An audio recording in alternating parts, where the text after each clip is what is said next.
Hi ಎಲ್ರಿಗೂ.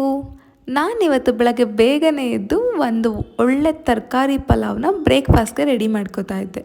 ಯಾಕಪ್ಪ ಇಷ್ಟು ಬೇಗ ಅಂತ ಹೇಳಿದ್ರೆ, ನಾವಿವತ್ತು GKVKಯಲ್ಲಿ ನಡೀತಿರೋ ಅಂಥ ಕೃಷಿ ಮೇಳಕ್ಕೆ ಹೋಗೋದಿತ್ತು. ಆನ್ ದ ವೇ ನಮ್ಮಪ್ಪ ಊರಿಂದ ಬಂದಿದ್ದರು. ಗೊರಗುಂಟೆಪಾಳ್ಯದಲ್ಲಿ ಅವ್ರನ್ನೂ ಪಿಕ್ ಮಾಡಿಕೊಂಡು ಈ ಲೆವೆಲ್ ರೆಡಿ ಆಗಿದೆ, ಯಾಕಂದ್ರೆ ಆ ಲೆವೆಲ್ ಡೊಸ್ತಿರುತ್ತೆ ಅಂತ. ಹತ್ತಿರ ಹೋದ್ಮೇಲೆ ಗೊತ್ತಾಯಿತು ಯಾವ ಲೆವೆಲ್ ಟ್ರಾಫಿಕ್ ಜಾಮ್ ಗುರು. ಅಂತೂ ಹಂಗೂ ಹಿಂಗೂ ಕೃಷಿ ಮೇಳ ಎಂಟ್ರಿ ಆದ್ವಿ, ಅಲ್ಲೂ ಕೂಡ ಟ್ರಾಫಿಕ್ ಇತ್ತು.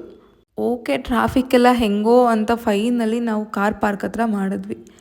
ಅಲ್ಲಿಂದ ಶುರುವಾಯಿತು ನೋಡಿ, ಇಷ್ಟೊತ್ತವರೆಗೂ ವೆಹಿಕಲ್ ಟ್ರಾಫಿಕ್ಕು, ಈಗ ಮನುಷ್ಯರು ಟ್ರಾಫಿಕ್ ಸ್ಟಾರ್ಟ್ ಆಯಿತು. ನೆಕ್ಸ್ಟ್ ಲೆವೆಲ್ ಜನ. ಆದರೂ ಖುಷಿಯಾಗುತ್ತೆ ನಮ್ಮ ಜನಕ್ಕೆ ಈ ಲೆವೆಲ್ಗೆ ಕೃಷಿ ಬಗ್ಗೆ ಇಂಟ್ರೆಸ್ಟ್ ಬಂದಿದೆ ಅಂತ. ತುಂಬ ಜನ ಅಗ್ರಿಕಲ್ಚರ್ ಸ್ಟೂಡೆಂಟ್ಸು ಇದ್ದರು, ಹಾಗೆ ತುಂಬ ಹಳ್ಳಿಗಳಿಂದ ಎಲ್ಲ ಜನ ಬಂದಿದ್ದರು. ಇಲ್ಲಿ ಅಗ್ರಿಕಲ್ಚರ್ಗೆ ಬೇಕಾಗಿರೋಂಥ equipments, machineries complete A to Z ಎಲ್ಲನೂ ಸಿಗ್ತಾಯಿತ್ತು. ಸೊ ನಾವು ರೈತರಾಗಿರೋದ್ರಿಂದ ಒಂದು ರೌಂಡ್ ಎಲ್ಲನೂ ನೋಡ್ಕೊಂಡು ಬಂದ್ವಿ. ನಮ್ಮಪ್ಪನಿಗೆ ನಾಟಿ ಎತ್ತುಗಳು, ಹಸುಗಳು ಅಂದರೆ ತುಂಬ ಕ್ರೇಜು. ಸೊ ನಮ್ಮಪ್ಪ ನೋಡಿ ಅಷ್ಟೇ ಅಲ್ಲದ್ರೆ ಜೊತೆ ನಿಂತ್ಕೊಂಡು ಫೋಟೋ ಕೂಡ ತೆಗೆಸ್ಕೊಂಡ್ರು ನನಗೆ ಬೇಕು ಅಂತ. ಇದರಲ್ಲಿ ತುಂಬ ವೆರೈಟೀಸ್ ಆಫ್ ನಾಟಿ ಕೋಳಿನೂ ಇತ್ತು. ಗಿರಾಜ, ಕಡಕ್ನಾಥು, ಹಾಗೆ ನಾರ್ಮಲ್ ನಾಟಿ ಕೋಳಿ ಎಲ್ಲ ಥರನೂ ಅವೈಲೇಬಲ್ ಇತ್ತು. ಸೊ ಇದನ್ನೆಲ್ಲ ನೋಡಿಕೊಂಡು ನಾವು ಮುಂದೆ ಹೋದ್ವಿ. ಈ ಮೊಲ ನೋಡಿ, ಒಳ್ಳೆ ಫಾರಿನಿಂದ ಬಂದಿದೆ. ಆ್ಯಕ್ಚುಲಿ ಅದು ಫಾರಿನ್ ಬ್ರೀಡೆ, ಅದಕ್ಕೆ ಹಾಗಿದೆ. ಬಟ್ ಒಂಥರ ಕ್ಯೂಟಾಗಿದೆ ಅನ್ನಿಸ್ತು ಈ ಮೊಲ ನೋಡಿದ್ಮೇಲೆ ನನಗೆ. ಇದರಲ್ಲಿ ಒಂದು ಮೊಲಕ್ಕೆ 1,500 ರೂಪಾಯಿ ಪ್ರೈಸ್ ಇತ್ತು.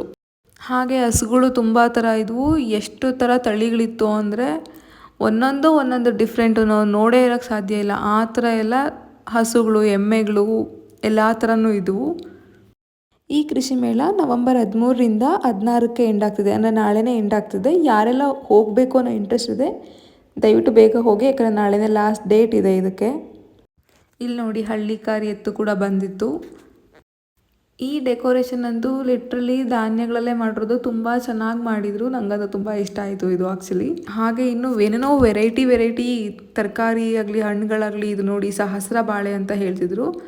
ಹಾಗೆ ಇದು ಬಳ್ಳಿ ಆಲೂಗಡ್ಡೆ, ಹೀಗೆ ತುಂಬ ವೆರೈಟಿ ಡಿಫ್ರೆಂಟು ನೀವು ನೋಡಿಲ್ದಿರೋ ಅಂಥದ್ದು ಕೂಡ ಇತ್ತು. ನಿಮ್ಮ ಕೃಷಿ ಭೂಮಿ ಹೇಗಿದೆ ಅದಕ್ಕೆ ಅಕಾರ್ಡಿಂಗ್ ಟು ನೀವು ಯಾವ ಥರ ವ್ಯವಸಾಯ ಮಾಡಿದ್ರೆ ನಿಮಗೆ ಒಳ್ಳೆಯದಾಗುತ್ತೆ ಅನ್ನೋ ಥರ ಎಲ್ಲ ಮಾಡೆಲ್ ಮಾಡಿಟ್ಟಿದ್ರು. ತುಂಬ ನೀಟಾಗಿ ಎಕ್ಸ್ಪ್ಲೈನ್ ಮಾಡಿದ್ದು, ಅದನ್ನು ನೋಡಿದ ತಕ್ಷಣ ಗೊತ್ತಾಗುತ್ತೆ ನಿಮಗೆ.